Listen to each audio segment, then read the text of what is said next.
ฝันให้เจ้านั้นได้เงินแสนให้ทางแง่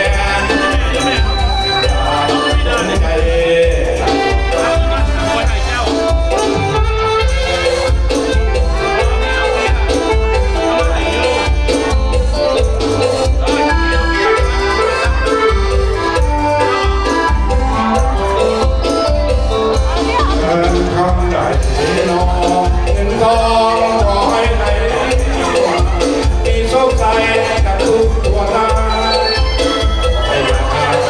นกับโซ่กินมีไส้ตลอดไปอย่าได้กังวลมันมีรับรวยทุกคนโชคดีโชคดีตลอดไปขอเราดีขอให้ได้อยู่ดีความเจ็บป่วยอย่าได้แท้ขอให้แก่แล้วอายุมันเพื่อตอนรับฝันให้เจ้านั้นได้ยืนอยู่แสงขอให้ได้นั่งแย้มเกิดตามสมใจ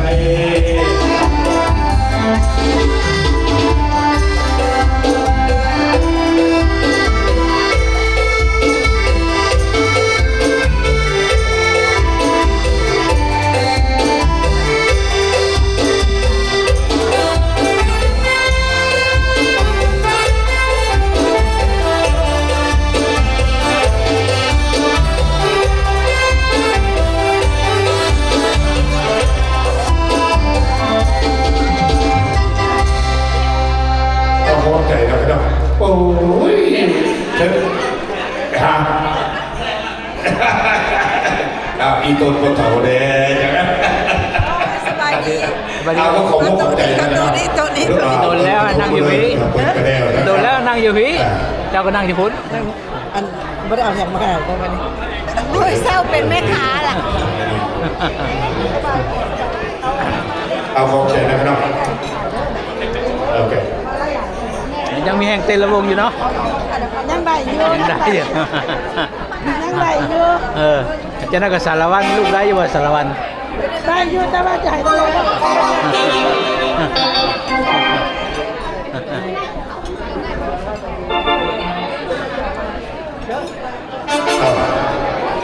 เปิดประตูเอาอีกเพลงแล้วกันเนาะหลังจากนั้นแม่ตามสาวลูกสาวก็ลาดีแกสิมาโซ่เอาจะหน่อยมาสักเด็ก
ก่อนเด่น